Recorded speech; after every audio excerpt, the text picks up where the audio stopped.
예, 일부에서는 사실 지난 수요일 날 했던 말씀을 했는데 지난 수요일 날 말씀이 훨씬 더 부드러웠어요.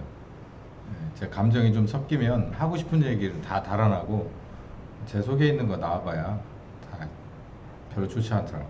지난 수요일 걸 들어보시면 그래도 그때는 아주 제법 나왔습니다. 그리스도 이름의 침례를 받지 않으면 하나님 뜻대로 되지 않은 거다라고 하는 얘기를 하려고 하는 거고, 그리스도 침례는 뭐다라는 것은 우리가 미리미리들 다 공부했으니까. 자, 그러면 오늘 이 시간 그리고 아마 수요일도 이제 이런 얘기를 할 텐데, 어, 분별해야 돼요. 그 갈라디아 교회의 이 당시에 핫 이슈였던 이 할례 문제처럼 이 우리들에게도 요런 것들이 아주 뭐랄까요, 이렇게 잘 분별해야 될 그런 것들이 있습니다. 그래서 제가 여러분들한테 지금부터 이제 몇 가지를 소개해 드릴 텐데, 여러분들이 가만히 한번 잘 생각해 보세요. 생각해 보시면서 이게 어디서부터 어디까지가 맞고 어디서부터 이게 문제가 있었나, 요거를 잘 분별해 볼 필요가 있는 것을 이제 지금부터, 이게 이제 실전이에요, 실전. 결론은 이것 때문에, 제가 보는 대한민국의 교회는 이것 때문에 분별해내지 못해서 소화불량이 걸리고 장염이 걸리고 먹을 수가 없는 상황이 돼서 지금 이 지경이 됐다, 저는 그렇게 진단을 하고 있습니다. 그러니까 2020, 그러니까 이 19세기, 20세기 이 우리나라의 그런 할례 문제죠. 한국 교회의 할례 문제, 한국판 할례 문제, 이렇게 보시면 될 것 같아요. 자, 이 코로나가 지난 다음에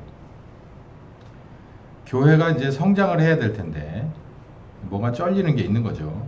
코로나 동안에 교회가 이제 많이 성장하지 못했다라고 하는 냄새가 나죠. 성장하는 교회의 네 가지 DNA. 이 기사인데요. 이게 고신뉴스라고 하는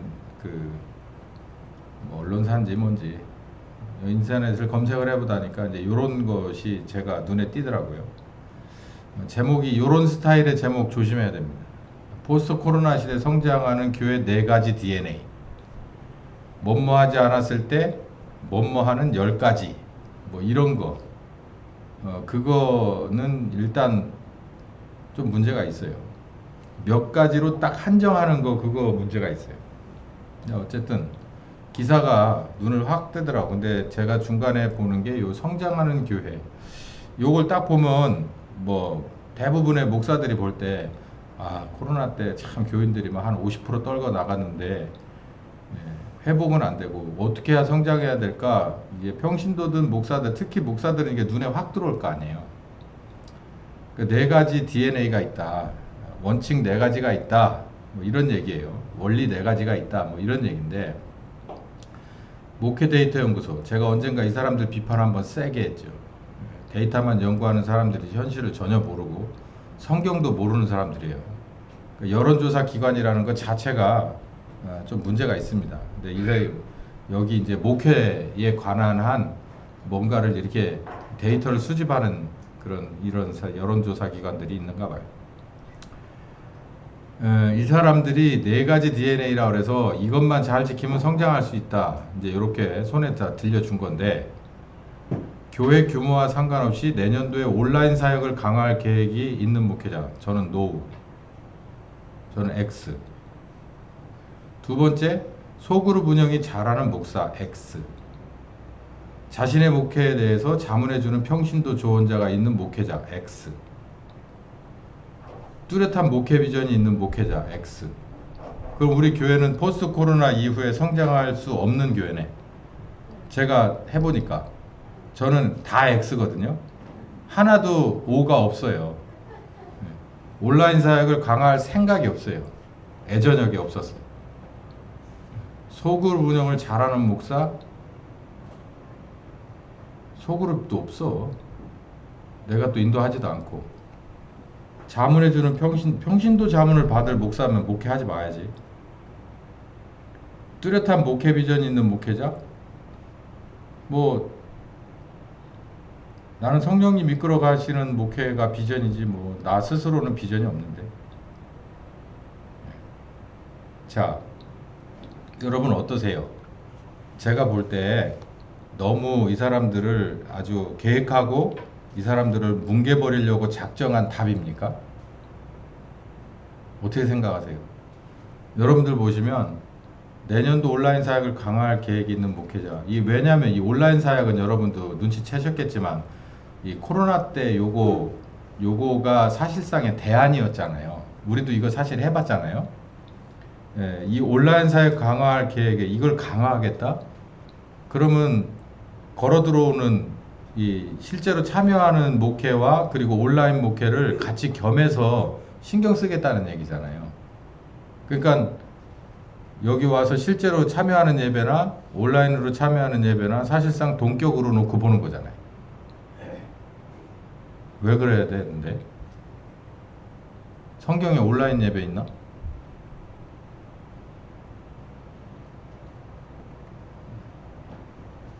여러분 이제 가만히 보세요. 그냥 멍하고 있지 말고 생각을 한번 해보라. 이게 왜 이런 거를 이 사람들이 네 가지 이렇게 하면 성장해요 라고 이 네 가지를 줬을까를 가만히 보세요. 이게 온라인 사역을 강화하면 누구 좋은 일이에요? 하나님 좋은 일이에요. 교회 오기 싫은 사람 좋은 일이에요. 여러분 교회도 안 오고 싶은 이유가 있어요. 여러분 중에서도 말은 안 하지만 어떤 집사님 옆에 가면은 말이 막 나오는 사람 있고 어떤 집사님 옆에 가면 괜히 긴장되는 그런 거 있을 거예요. 그러면 이거는 제가 아주 순한 버전으로 얘기한 거고 나는 저 양반 때문에 교회 못 나오겠어 라고 하는 라이벌이 있다 칩시다. 그러면 온라인 사역이 있어가지고 온라인 코너가 딱 돼 있다 그러면 글로 가겠죠. 난 집에서 그냥 골방 하나 마련해 놓고 여기다가 크게 유튜브 틀어놓고서 여기서 예배 드리지 나는 그 장로 그 권사 때문에 그 교회 가기 싫어. 그러니까 난 여기서 예를 들어 하나침례교회 어디 예배당이야 예배실이야 그래 놓고 그냥 그렇게 한들 이건 뭔 상관 있어. 그리고 가끔 목사님한테 전화하고 뭐 구역장이나 뭐 이런 사람들하고는 관계해. 그래 사람들 많이 모이는데 가봐야 감기만 옮고 그리고 괜히 서로 말 섞어서 기분 나쁠 것 같으니까 나는 안 가고 싶어. 그게 편리하잖아요. 온라인 사역이 여러 가지가 있을 수 있어요. 뭐 투표도 그렇지만 내가 어디로 멀리 갔는데 내가 해외로 나갔는데도 우리 교회 예배를 보고 싶어. 그러면은 그 실시간 나오는 걸 그걸 보고서 이렇게 하는 이런 걸로 쓰라고 돼 있는 거예요, 사실. 근데 이게 좋아 보이지 않습니다. 하나님 편에서 절대 좋아 보이지 않아요. 두 번째, 소그룹 운영을 잘하는 목회자. 네. 하고 싶은 말은 많지만 자문해주는 평신도 조언자. 평신도 조언자가 자문해주는 얘기를 목회자가 듣고 목회에 반영을 한다? 평신도와 만들어가는 교회네? 저한테는 안 어울려요. 뚜렷한 목회 비전이 있는 목회자. 누구나 다 뚜렷한 목회 비전이 있겠지만 요 얘기에서 빠진 것은 뭐냐면 교인들하고 공유하는 거겠죠. 만들어가는 거죠. 여기 이거하고 똑같은 거. 여기에 세 이 파트가 있어요. 여기 지금 이 얘기 중에서 셋이 둘러 앉았는데 가운데는 이제 하나님이 여기 계시고 그 다음에 한쪽에는 목사가 있고 한쪽에는 교인들이 있어요. 이 셋 중에서 누가 가장 편하고 좋을까 생각했고 아니 누가 제일 손해볼까 생각했더니 예수님이 손해봐요. 이런 거예요. 자, 이런 사람이 하나 있습니다.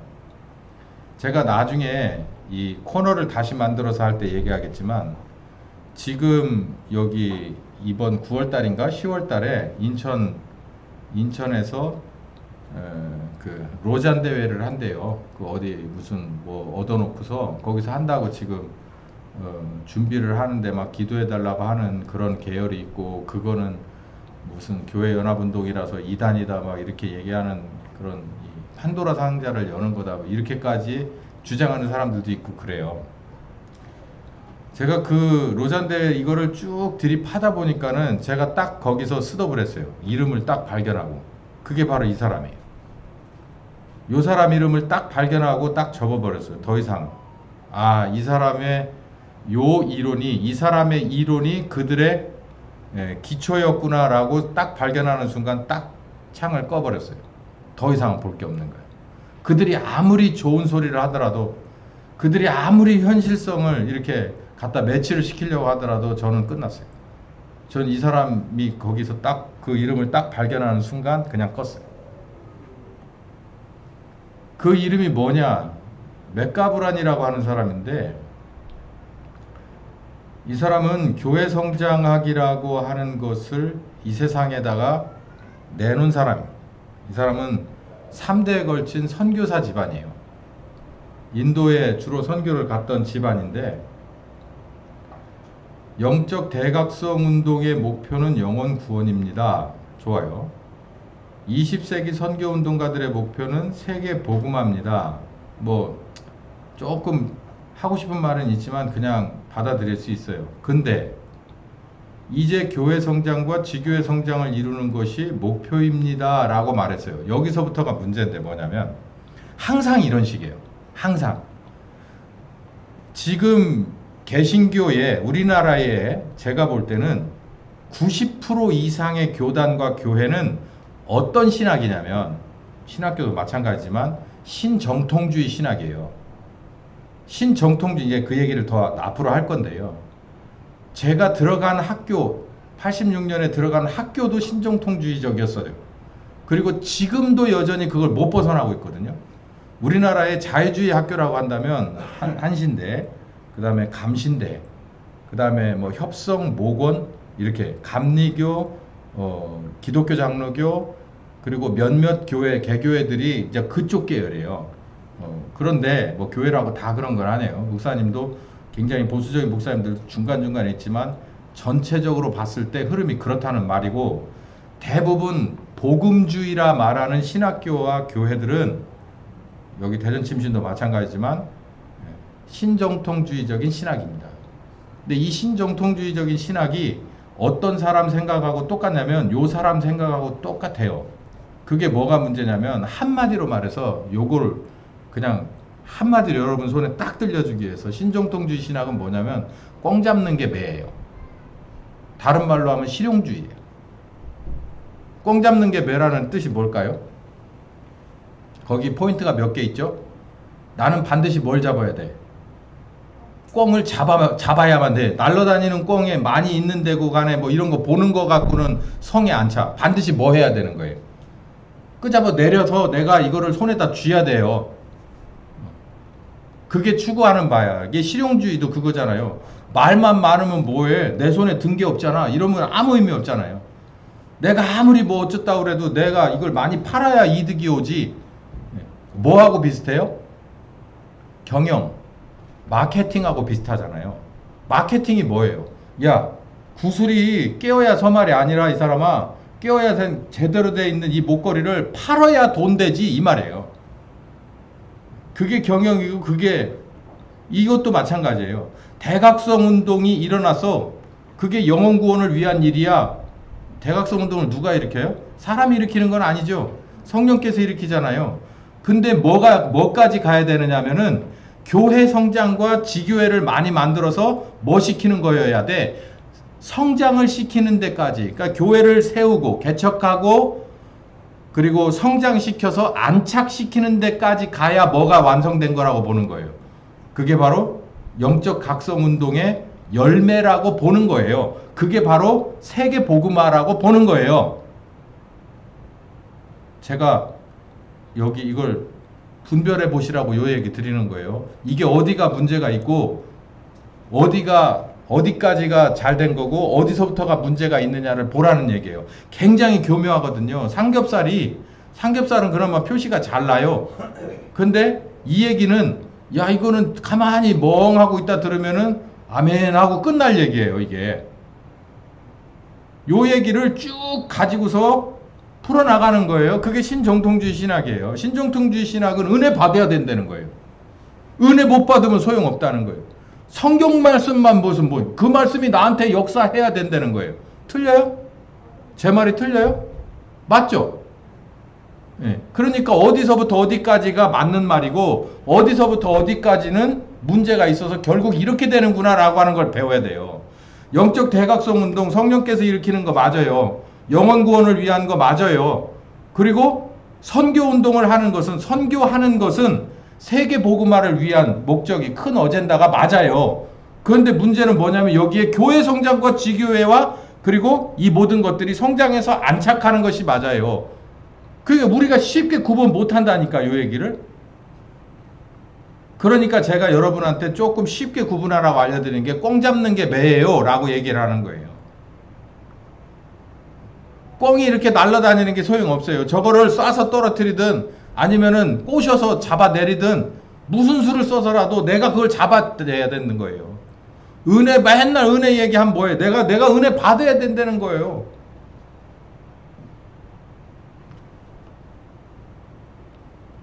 전도의 목적은 단순한 회심이 아니라 제자화입니다. 이것도 틀린 말이 아니잖아요. 너희는 가서 모든 족속으로 뭐를 삼아라? 제자를 삼아라. 성경 말씀은 얼마든지 걸면 걸 수 있거든. 또 봅시다. 단순한 전도와 영혼 구원만으로는 안 되고 그들이 항상 교회 안에서 머물게 해야 합니다. 그리스도의 제자가 되게 하기 위해서 말이지요. 그러다 보면 교회는 반드시 뭐 하게 될 것입니다. 성장하게 될 것입니다. 그리스도의 제자를 이루어 재생산하는 다시 서클, 그러니까 전도를 해요. 그리고 교회로 끌어와서 제자화를 시켜요. 이 제자를 선생님을 만들어요. 그리고 내보내서 다시 전도를 해요. 그리고 다시 데려와서 제자를 시켜요. 성장을 시켜요. 그러면서 옆에다 교회를 하나 또 내줘요. 예? 그러니까 이 말이 어디가 문제가 있느냐고요, 이게. 그러니까 문제가 없으니까 너나 나나 할 거 없이 IQ는 다 비슷비슷하잖아요. IQ가 높은 사람이 만든 거예요, 이게. 그러니까 이 원리 자체가 문제될 게 하나도 없어요. 그러니까 그냥 그물망, 넓은 그물코를 통과하듯이 쑥 다 통과해서 교회 깊숙한 곳으로, 신학교에 깊숙한 곳으로 들어갔는데, 그때 시대적인 상황이, 우리나라의 시대적인 상황이 얘네 시대적인 상황도 마찬가지고, 선교한다고 선교부나 개교회에서 많이 투자를 했는데, 헌금을 많이 해서 지원을 했는데 효과가 불분명하던 때예요. 이 맥가브란이 얘기하던 이때나 지금 우리나라의 교회 성장이 들어왔을 때가 바로 그런 때예요. 70년대 초반쯤 해서 60년대 말. 이 사람은 1950년대잖아요. 우리는 50년대 전쟁하느라고 정신없었고 60년대 말쯤이나 돼서, 제가 60년대 말생이거든요. 그쯤에서 들어온 거예요. 그쯤에서 들어왔는데 왜 들어왔냐면, 교회라고 개척은 해놨는데 전쟁이 끝난 뒤에 헌금할 수가 있어요, 사람들이? 그러니까 교회마다 가난한 거야. 교회가 가난하면 당연히 목사하고 그 목회자 가족이 가난하죠. 멋지어지게 가난한 거예요. 그러니까 목사가 가만히 봤을 때 이거는 아닌 거야. 교인들도 가난하고 자기도 가난하고 이 나라 전체가 다 가난하고 이러니 이거를 이대로 있으면 안 된 거예요. 근데 요 얘기를 들으니까 이게 싹 와닿는 거예요. 아, 교회를 키워야 되겠구나. 교회를 키우면 누구까지 크니까 내가 크잖아, 내가. 성도들이 많아야 되겠구나. 껍질이든 알맹이든 1,000원짜리 헌금이든지 100만원짜리 헌금이든지 많이 오다 보면은 늘어나겠지. 계산이 그렇게 나오는 거예요. 근데 이 사람 말이 저처럼 이렇게 저질이 아니라 엄청 고급이잖아. 이거를 막 원어적으로 설명하고 뭐는 아니지만 그냥 물 흐르듯이 그냥 꿀꺽 삼키면 단맛처럼 쑥 들어가잖아, 여기까지.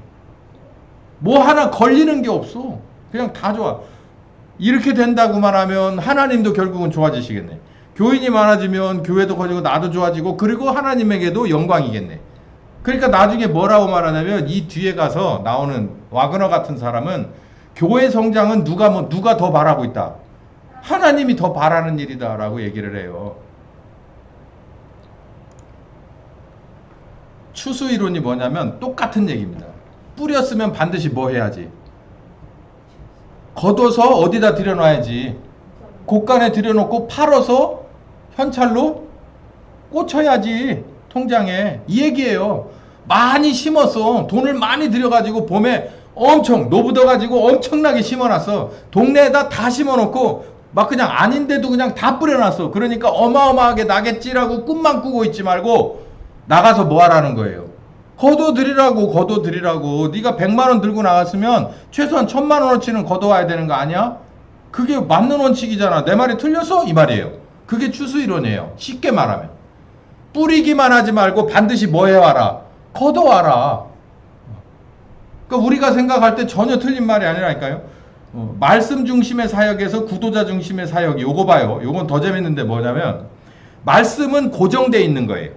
그렇죠? 성경 말씀. 성경책은 고정이잖아요.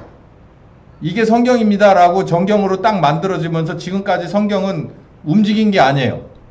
근데 말씀 중심의 사역이라는 건 성경 말씀은 움직이지 않으니 우리들의 상황을 다 여기에다 맞추고 이 안에서 해법을 찾아내야 됩니다 라고 얘기를 하는 거예요. 이 설교의 패턴은 바울의 때나 지금이나 변하는 게 없어요. 앞으로도 우리 주님 오실 때까지 변하지 않아. 왜냐하면 성경 말씀이 우리들의 교과서니까. 근데 여기 보면 구도자 중심이라고 하잖아요. 이 구도자가 뭔지 아세요? 구도자? 구도자 중심이라는 게 두 가지인데요. 그러니까 교회 교자도 모르는 사람들을 말하는 거예요. 전도 대상자. 우리말로 전도 대상자. 혹은 여러분들 말하는 거예요. 기존 신자들. 여러분들은 신자잖아요. 신자. 그럼 이건 누구한테도 하는 소리예요? 하나님에게 하는 소리예요? 하나님이 어디 감히 있다고 소리를 할 수가 있어요? 이거 누구한테 하는 소리예요? 목사 들으라고 하는 소리예요. 고리타분하게 이 말씀이라고 하는 좁은 요 울타리에서 벗어나서 저 사람들이 원하는 거 해주라는 거예요. 그럼 저 사람들이 원하는 게 뭘 거냐고. 각양각색의 5만 가지 것이 다 있잖아요. 그러니까 설문조사하는 거야. 그래서 교회 다닌다고 하는 집사 딱지 붙은 트로트 가수 불러가지고 전도 집회해요. 와가지고 찬송 몇 곡 부르고 하면은 저 트로트 몇 곡 부르면서 제가 뭐 어느 교회 다니는 누구 집사입니다 막 하면서 간증 막 또 해요. 그렇게 하는 거예요. 이걸 말하는 거예요. 구도자 중심이라는 거죠. 방법론이 나와요. 추수하는 데는 방법이 있다 이거예요. 콤바이너로 갖다 하는 방법도 있고 낫으로 하는 방법도 있고 일일이 사람 손으로 하는 방법도 있고 어떤 게 좋으냐? 콤바인이 좋지요. 이렇게 되는 거예요. 효과적이잖아요. 요 얘기야. 점점 이제 멀어져 가고 있어요. 이 사람 이름은 좀 그러네요. 이 사람은 사실 어떤 사람이냐면 교회에서 얘기할 사람이 아니에요. 이 사람은 경제학자예요. 피터 드라커는 진짜 유명한 경제학자입니다. 이 경영학이나 경제학을 공부한 사람들은 이 사람 이걸 다 알아요. 이 사람이 어디에 들어와 있는 거냐면 교회에 들어와 있어요. 경영학이나 마케팅이 교회에 들어오는 거예요. 이 학자가 들어와서 뭐라고 얘기하냐면 교회를 경영과 지배의 원리로 놓고 봐요. 광고나 마케팅이 교회에 들어오게 됩니다. 이 사람이. 왜냐하면 그 전에는 이런 사람들이 들어올 그런 여지가 없었어요. 누가 안 열어주니까. 목사들이 차단하니까. 무슨 소리 하고 있어? 하나님이 알아서 하시는 거지. 성령께서 인도하시는 대로 가는 거야. 근데 성령님이 인도한다는 게 뭡니까? 한번 좀 구체적으로 드러내 보쇼. 이렇게 해가지고 틈을 보여줘가지고 결국 뭐까지 들어오냐면 이런 경영학자까지 들어와가지고 뭘 가지고 들어오냐면 자기가 이 연필을 집으면서 배운 게 뭐냐면 광고하고 마케팅. 말이 좋아 광고하고 마케팅이지 뭐냐면은 팔아서 돈 버는 거예요. 현금으로 만드는 거. 그러니까는 지금 사업을 해보신 분들은 제가 교회를 이렇게 끌어가는 걸 보고 참 깝깝하고 답답한 분들도 많을 거예요. 아 이거 이렇게 하지 말고 저렇게 일사불란하게 딱 이렇게 카리스마적인 거 좋은데 이렇게 해서 끌어가시면 어떨까라고 하는 그런 생각도 충분히 있어요. 왜냐하면 그분이 이런 사람들한테 공부를 배운 건 아니지만 사업을 하다 보면 이 광고와 마케팅이라고 하는 것의 목적이, 그러니까 결실의 목적이, 그러니까 내가 들어간 노동력과 그리고 자본의 모든 재화의 결과물이라는 게 통장에 딱 찍혀야 돼. 글자로. 그게 찍혀야만 얘기가 되는 거예요. 세상은 그거 가지고 말을 하는 거니까. 당신이 1년 동안 뭐 했어? 그게 세무서에서 딱 찍히는 거예요. 내 수입이 딱 신고되는 그 자체가 이 뭐예요? 무게를 드러내는 거잖아요. 그러니까 이런 사람들이 와가지고 누구를 가르치기 시작하냐면 목사들을 가르치기 시작하는 거예요. 그리고서 하나하나 데려다가 컨설팅을 해주는 거예요. 아, 목사님네 교회는 어디시죠? 그래가지고 어디 있고 위치가 어떤지, 그리고 성도들은 뭐 나이대가 어떤지, 또 사회적인 지위는 어떤지, 이런 걸 쭉 놓고 그걸 분석해가지고 설교는 어떤 방향으로 했는지, 부사역자들은 어떤 사람들이 몇 명이나 있는지, 교회 행사는 어떤 게 있는지, 그래서 그런 걸 다 갖다가 달달달달 집어 넣어가지고 쫙 플랜을 짜주는 거예요. 그게 이른바 교회 성장 바인다라고 하는 거예요. 몇백만 원씩 갖다 팝니다. 그거 하나 해주고.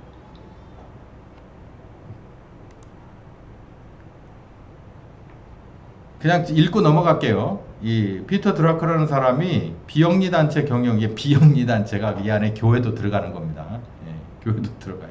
우리가 비영리 단체라, 우리 사업자 등록증을 보시면 비영리 단체로 들어가거든요. 예, 임의 단체 뭐 이런 걸 들어가는데, 교회는 먼저 자신의 가장 중요한 소명을 찾아야 된다. 이게 진짜 미워할 수 없는 게, 이런 거 맞는 말이거든. 가장 중요한 사명이 뭔지를 깨달아야 된다. 뭐 인식해야 된다. 뭐 이런 얘기예요. 그 사명을 성취 가능한 목표로 전환시켜야 된다. 이것도 참 조금 거시기한데 버리기가 좀 아까운 거예요. 네가 진짜 하나님 앞에 받은 사명이 뭔지를 다시 한번 깨달아 봐. 이거 좋아. 이거를 구체적인 목표로 한 줄로 써봐. 아니면 3가지로 써봐. 이거예요. 그 다음에 3번째는 성취 가능한 목표가 수립됐다면 그것을 이루어갈 수 있는 전략은 있어? 그러니까 네가 지금 원하는 이 목회 비전을, 그러니까 여러분은 이제 나중에 어떻게 할지 모르지만, 저런 큰 교회나 작은 교회나 목사를 초빙할 때 뭘 가져오라고 하냐면, 목사 개인 여러 가지 서류를 가지고 오고, 중요한 서류 하나가 뭐냐면 목회 비전이에요. 웃기고 있는 게 뭐냐면, 내가 그 교회를 모르는데 내가 목회 비전을 어떻게 세워? 내가 그 교회를 모르는데 어떻게 목회 비전을 종이로 써서 내라는 거예요? 그거 거짓말인데. 아니면 나라고 하는 사람이 목회를 어떻게 할 거냐는 내가 개척을 했을 때 문제고, 어쨌든 제가 볼 때는 그게 앞뒤가 안 맞는 서류를 요구해요. 그게 바로 이런 거예요. 전략이 있느냐는 거죠. 목표가 있으면 전략이 있어야 되는데, 이 목표를 이루기 위해서 당신은 어떻게 할 거냐. 첫 번째, 두 번째, 세 번째, 뭐 이런 거. 그렇게 해서 모든 일이 다 시행됐다면 그것에 대해서 평가를 해봐야 된다. 이게 도널드 맥가브란이 강력하게 말한 거예요. 돈을 썼으면, 시간을 썼으면, 그리고 인력을 썼으면 거기에 대한 평가를 해라는 거예요. 뭘 얼마나 얻었는지, 그 결과가 뭔지. 그러니까 가계부 쓰란 얘기죠. 평가 후 결과에 따른 인사 조치가 있어야 된다. 그러니까 앞으로 보낼 사람 앞으로 보내고, 뒤로 뺄 사람 빼고, 옆으로 늘릴 거 늘리고, 뭐 돈 집어넣고 물건 더 사주고 뭐 이러는 걸 말하는 거예요. 이 모든 것을 주도적으로 실수할 수 있는 리더십이 당신에게 있느냐, 이 말이죠. 이 비영리 단체 경영 원리인데, 여기 비영리 단체를 찍 긋고 교회 이렇게 하면 돼요. 교회 경영 원리, 그러고서 이거를 쭉 가져다 자기한테 다 대보고 자아 비판을 하는 거예요.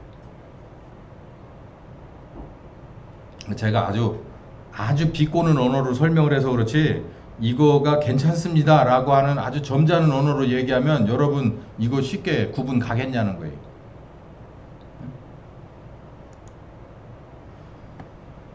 교회 성장을 목표로 삼고 수량화가 이루어지고, 뭐 몇 프로 성장 뭐 하는 이 숫자로 구체적으로 하라는 거예요. 올해 큰 부흥이 있을 줄 믿습니다. 인원으로도 늘어날 줄 믿습니다. 재정으로도 늘어날 줄 믿습니다. 이거를 넘어서서 인원은 30%가 넘어설 줄 믿습니다. 아니면 배가 될 줄 믿습니다. 뭐 재정도 뭐 200% 성장할 줄 믿습니다. 뭐 이렇게 말하라는 거예요. 리더들이 전략을 만들고 방법론까지도 만들어서 세울 줄 알아야 된다. 평가 시행해라, 인사 조치해라, 리더십을 가지고 있냐, 이런 걸 주도적으로 설득해서 끌고 나갈 수 있는 그런 리더가 맞냐. 그렇지 않으면 빨리 바꿔라. 이 와그너라는 사람이 결국 나왔어요. 이 와그너하고 절친이 우리나라 조영기 목사입니다. 서로 거의 형제지간이에요. 왜냐하면 서로 굉장히 통하거든. 근데 이 와그너라고 하는 사람이 우리나라 조영기 목사하고 친해서 우리나라도 정말 자주 왔어요. 자주 오고 강의도 많이 하고 특강도 하고 별거 다 했어요. 그리고 이 사람이 세운 그 교회 성장 연구소가 우리나라에도 영향을 많이 주고 우리나라 것도 이쪽으로 많이 가고 아주 교류가 굉장히 많았어요. 여의도 순복음교회하고. 그러다 이 사람이 지금 뭐 하고 있느냐면은 뭐지? 저기 왕의 사역 그 여기 한밭제일 하는 그 뭐라 그러지 그거 얼른 생각이 안 나네. 왕의 사역 쪽으로 갔어요. 그쪽으로 이 사람은 교회 성장 얘기하다가 그쪽으로 갔어요. 이 사람에 의해서 교회 성장하기 학문이 됐어요. 이런 거 잘하는 사람이에요. 그냥 생각으로 떠돌던 것을 학문으로 정착시키는 일을 이런 사람들이 잘해요. 그래서 이 사람이 교회 성장 학을 만들었어요. 그래서 우리나라에서도 사실상 교회 성장학을 가르치는 신학교가 지금은 뭐 많지는 않지만 교회 성장 학의 바탕에서 다 가르칩니다. 그러니까 저는 이걸 배웠어요.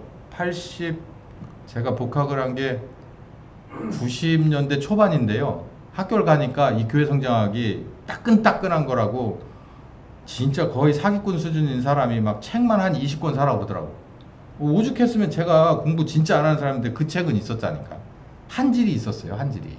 그 책을 사야 점수 주겠대. 그래서 그 책만 사면 점수 주나 그래가지고 그 책을 샀다니까요. 그래가지고 이리 끌고 다니고 저리 끌고 다니고 엊그제 다 치워버리기 전에 교회 성장학 책은 그 초기 책들은 다 있었어요. 제가. 그래서 그 책 가지고 제가 논문 썼다고요. 정말 그 책 찾으러 다닐 필요가 없더라고. 거기서 다 찾아 썼어. 그 이 와그너예요. 이 사람. 학을 만들었어요. 개교의 중심에 성장, 집중하는 것이 와그너의 방식입니다. 그러니까 교회가 성장해야 된다. 당신네 교회가 성장해야 된다. 교단 그만두고 일단 당신이 성장해야 돼. 그러니까 교단 색채가 없어요. 교회 성장학을 신봉하는 사람들은 교단하고 아무 상관없어. 난 침례교처럼 장로교다 아무 상관없어요.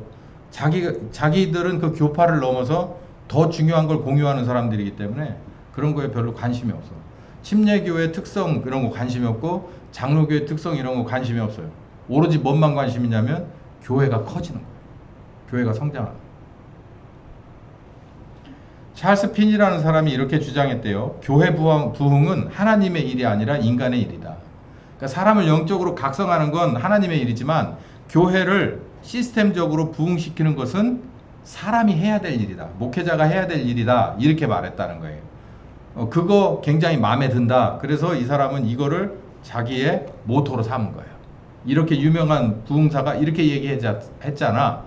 이렇게 주장을 한 거죠. 여보세요. 모든 생명이 있는 것은 잘합니다. 그 생명이 있는 건 잘하죠. 교회는 살아있는 유기체지요. 생명이 있죠. 그러면은 뭐 해야 된다는 거예요. 반드시 자라야 됩니다. 이게 이 사람의 아주 기본 모토예요. 생명체는 다 자라잖아요. 교회도 생명이잖아요. 생명력이 있는 유기체잖아요. 그러니까 교회도 성장해야죠. 이 논리예요. 문제는 다른 교회는 왜 성장을 못하는가? 왜 우리 교회는 성장이 안 되나? 딴 데는 성장을 하는데 왜 우리는 안 되나? 성장 못하는 교회 목회자들은 교인을 죄인 다루듯이하고 비판을 하는 등 문제가 있다. 여러분 좋으시겠네. 아이고야 이거 정말 제대로 봤네. 그렇게 이런 식으로 비판을 가하는 것이 피터 와그너의 성장학의 특징입니다. 그러니까 피터 와그너는 성장이 안 되는 교회가 왜 안 크냐면 분명히 이유가 있거든요. 대부분 목사님들이 들떨어져서 그래요. 이렇게 얘기하는 거예요. 또한 많은 기술적인 것을 도입하지 않았기 때문이에요. 라고 얘기를 합니다. 컨설팅을 받으시면서 적극적으로 그 상황을 탈피해 나가십시오. 라고 얘기해요. 이 테크놀로지는 뭐냐면 뭐 이런 거. 뭐 칠판 쓰는 사람, 우리가 칠판만 썼다. 그러면은 뭘로 바꿔야 돼요? 뭐 이런 걸로 바꿔야 돼요. 뭐 조명이 하나도 없다. 그러면 조명도 쫙 바꿔야 돼요. 뭐 기타 뭐 여러 가지 있잖아요. 뭐 여기 뭐 요만한 밴드밖에 없다. 그러면 조금 큰 크진 않아도 작은 오케스트라, 뭐 첼로도 있고 뭐 한 이런 거라도 좀 집어 넣어줘야 돼요. 확 달라요, 여러분. 여기 그 현악 몇 가지 들어와서 여기 앉아 있잖아요. 그러면 다릅니다. 그 뷔페집에 가면은 갑자기 저기 주인공 나올 때 쫙 연주하잖아요. 깜짝 놀래잖아. 그렇게 하라는 거예요. 그럼 사람들이 와서 예배를 드리고 찬송가 전주가 쫙 나와. 목사님이 쫙 입장하는데 전주가 쫙 나와. 그럼 막 전율이 쫙 생기는 거예요. 못 봤죠? 그걸 잘 짜서 하면요. 그러니까 예식장 가보면 다 우왕좌왕 하는데 사회자가 뭐 전부 안내 말씀 드리겠습니다. 이제 곧 시기 시작돼 오니 이런 얘기 필요 없잖아요. 그냥 현악 사중주 이런 거 쫙 깔면은 사람들이 다 조용해지잖아. 그런 걸 말하는 거예요. 그러면서 목회자 쫙 들어오고 부사역자들 들어오고 주의 만찬 쫙 들고 들어와가지고 쫙 서가지고 뭐 지금부터 뭐 하겠습니다 이런 거 얘기도 없어. 그러면서 지가 알아서 그러고 교인들은 뒤따르는 예배위원들이 앞서가면 교인들은 그냥 여기서부터 쭉 따라다니면서 앉고 그리고 말씀 전화로 딱 나오는데 청바지에 그 저기 뭐야 뉴발란스 신고 그러고 여기 저기 있고 그러고 여기다 이렇게 끼고 여기 이거 끼고 예? 그러고서 탁 나와 여기서부터 막 뛰어 올라와야 돼. 예? 걸어 올라오면 안 돼. 이렇게 계단이 있는데 저기서부터 막 숨차게 뛰어 올라와야 돼. 나 같은 사람 와서 이렇게 하면 안 돼. 와가지고 탁 와서 배 안 나오고 탁 얘기하면서 그 뭐야 애플 만든 전화기 선전하는 애처럼 막 그렇게 해야 돼. 왔다 갔다 이 끝에서 저 끝까지 뭐 이런 거 해야 돼. 교회는 성장할 수 있으면 반드시 성장해야 한다고 피터 와그너는 믿습니다. 요 사람이 아주 스탠다드예요. 지금까지 말씀드린 것을 100% 자기 목회에다가 실현한 사람이 로버트 슐러입니다. 들어보셨어요? 혹시 크리스탈 처치라고? 네, 크리스탈 처치 망했죠. 망해서 누가 사갔게요? 카톨릭 교회가 사갔습니다. 이 수정교회, 이제 흔히 말해 수정교회인데, 제가 아는 어떤 목사는 교회 이름도 수정교회예요. 알고 봤더니 이 사람 닮고 싶어서 수정교회예요. 크리스탈 처치, 우리나라 말로 수정교회라고 했는데, 저는 그냥 그래서 뭐 그냥 다른 의미가 있어 수정교회인데, 나중에 알고 봤더니 아주 극단적인 신봉자더라고. 로버트 슐러. 이 사람은 말만 한 사람이 아니라 진짜로 실현했어요. 이 로버트 슐러의 이 크리스탈 처치에 관한 동영상이 혹시 남아있는지 모르겠는데요. 그거 한번 보시면 기가 막힙니다. 교회인지 이게 도대체 뭔지를 잘 모르겠어요. 그 교회가 인터넷을 검색해보면 나오는데 깜짝 놀래요. 그런 교회예요. 야망의 정당화. 큰 것을 꿈꾸고 큰 것을 그려라. 지금도 이런 류의 목사가 미국에도 있고 우리나라에도 많습니다. 거대한 교회를 꿈꿔라. 적극적인 사고방식. 이거 어디 봤더니 조엘 오스틴 냄새도 나네. 판매 상술 정당화. 교회를 기업으로 전도선교 판매 다 이 사람이 한 거예요. 제가 만들어 쓴 게 아닙니다. 삼성 그 영업 저기하고 비슷하죠. 여기 본부장들 와가지고 저기 사원들 막 닥달할 때 쓰는 거 아닌가? 이게 비슷해져. 이 사람네 교회는 진짜 저기도 있었대요. 그 자동차 예배, 그 뭐라 그러지? 자동차 극장 이런 거 있잖아요. 그처럼 자동차 끌고 와가지고 내리지도 않고 예배를 드리고 그러고 가고 그런 것도 있었답니다. 그냥 하고 싶은 건 다 한 사람이에요. 근데 어떻게 됐다고요? 부도 나서 망했어요. 그래서 주변에 있는 카톨릭 그 어디 연합체 교회에서 사갔습니다. 이 사람이 7가지 법칙을 성공하는 교회, 자긴 망했는데 성공하는 교회 7가지 법칙을 읽으면서 좀 비웃어 봅시다. 목이 좋은 곳을 선택하라. 추수가 잘 되는 지역을 찾아내라. 주로 도시가 괜찮다.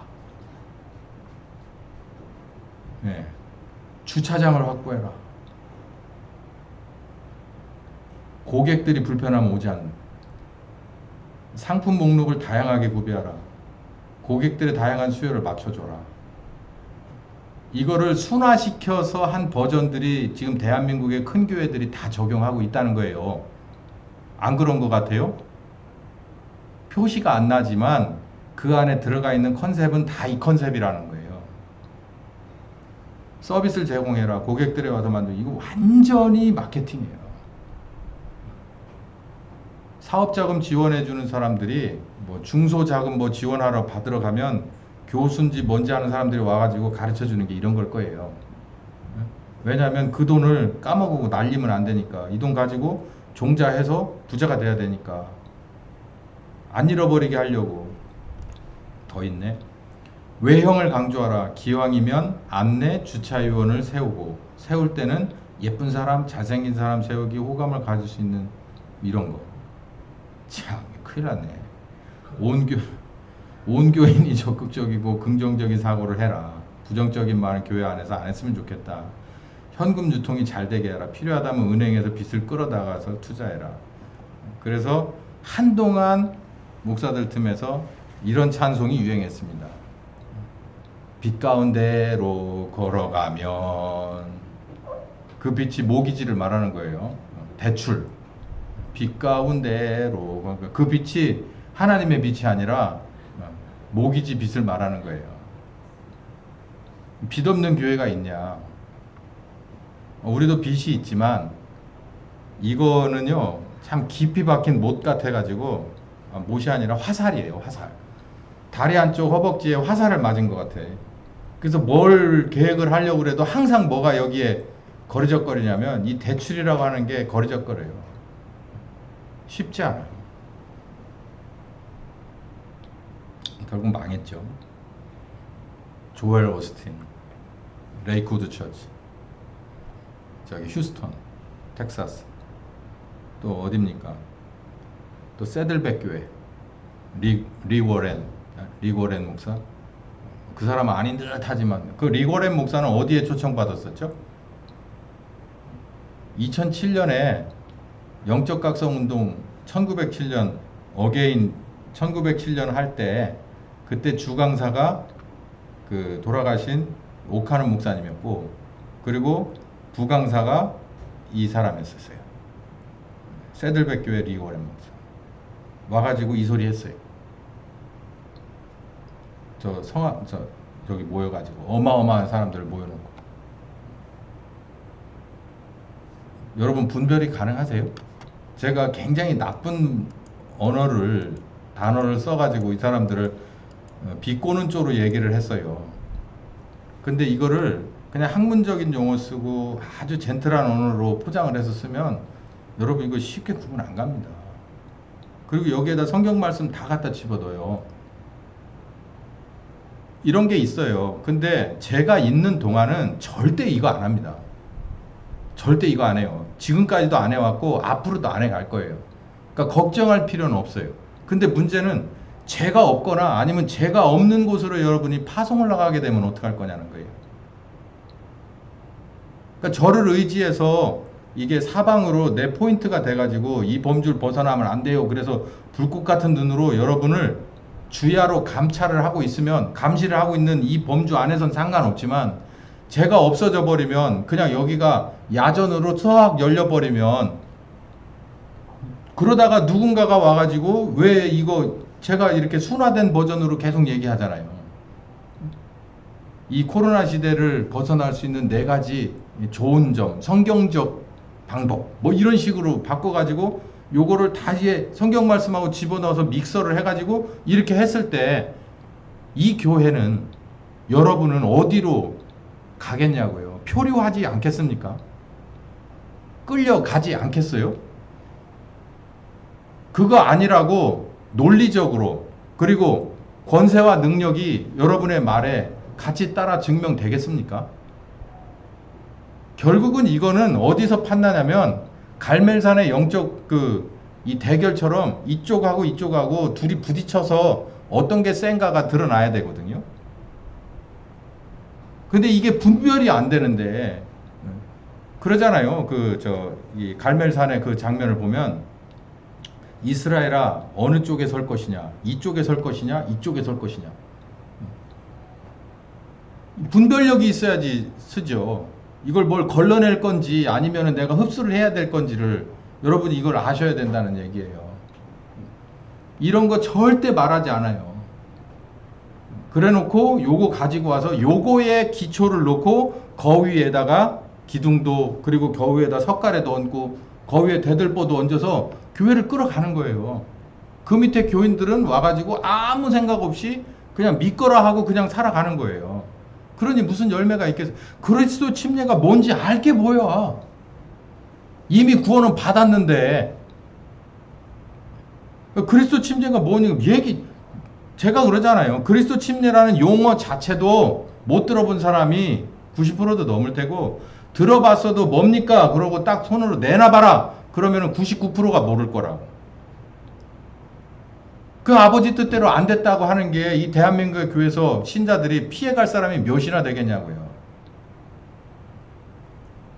제가 교만한 게 아니라 현실이 그걸 증명하고 있잖아요. 현실의 교회가 그걸 증명하고 있잖아요. 제가 오전에 말씀드린 대로 정말 양신을 섬기지 않고 오직 하나님만 섬기는 빛의 자녀들이 10분의 1은 그만두고 참 정말 구석구석에 정말 한 사람씩만 있어도 지금과 같이 영적으로 답답함은 없을 거라. 하나님이 이 문제에 대한 해법을 갖고 계실 거라고 저는 믿습니다. 이대로 끝나지는 않으실 거다. 왜냐하면 이대로 끝나면 안 되는 이유가 몇 가지가 있어요. 하나님이시기 때문에 안 되고 들을 사람들이 한 번은 최소한 들어야 돼. 본인들이 선택을 해야 돼요. 따라갈 건지 말 건지. 당신의 살아계심을 한 번쯤 드러내셔야 마지막에 심판을 하실 수 있기 때문에 분명히 드러내실 텐데요. 이 점을 명심하셔서 이 갈라디아 교회를 정말 깊이 읽어보니까 우리들이 지금 앞에 분별해야 될 여러 그 더미들이 이만큼한 더미들이 쓰레기 속에 정말 옥석이 숨어 있는 이 어마어마한 더미들이 우리 모두에게 다 있다는 거예요. 요거를 계속 분별해 나가면서 이거는 옥이구나 라고 하는 건 놓고 이거는 석이구나 그런 거는 치우고 이렇게 살아가야 돼. 신앙생활을 해가면서 살아가야 될 거예요.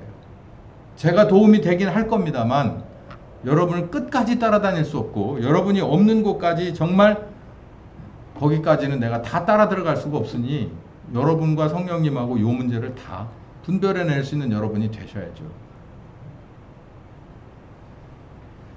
꼭 기억하시기 바랍니다. 지금 우리들의 교회 앞에 그리고 우리 신자 한 사람 한 사람들 앞에 뭐가 계속 누적되어 있느냐면은 분별해내야 될 여러 가지 옥석들이 산더미처럼 쌓여 있어요. 어느 것이 정말 성경적이고 어느 것이 하나님의 뜻대로 된 것이냐라고 하는 걸 심각하게 고민하고 좌우로 치우치지 않는 여러분들 다 되시기를 예수님 이름으로 축원합니다. 주님 감사합니다. 갈라디아서는 정말 이 상황에서 하나님의 한수입니다. 세상을 먼저 바라보고 감정이 복받쳐 오르기도 하지만 이건 하나님이 원하는 뜻이 아니고 성경 말씀 안에서 일단 예전에 있었던 어느 교회 하나를 정확하게 분석해내고 그리고 지금 우리가 속해 있는 세상과 교회를 그리고 나를 바라볼 수 있는 것이 순서가 맞습니다. 이렇게 보니 진정이 될 뿐 아니라 정말 우리들이 잘못했던 빈틈이 얼마나 많았는지 이 틈을 통해서 교회들은 얼마나 누더기가 되어 갔는지를 알 수 있게 됩니다. 주님, 여기에 이 말씀을 들은 모두가 있습니다. 이제 거의 결론으로 나아가고 있는데 이 말씀들이 정말 전환자의 수준을 10배 넘을 수 있도록 성령께서 정말 열심히 따라가는 한 사람 한 사람에게 더 많은 차원의 것을 알려주셔서 정말 큰 변화가 있기를 간절히 바랍니다. 예수님의 이름으로 기도했습니다. 아멘.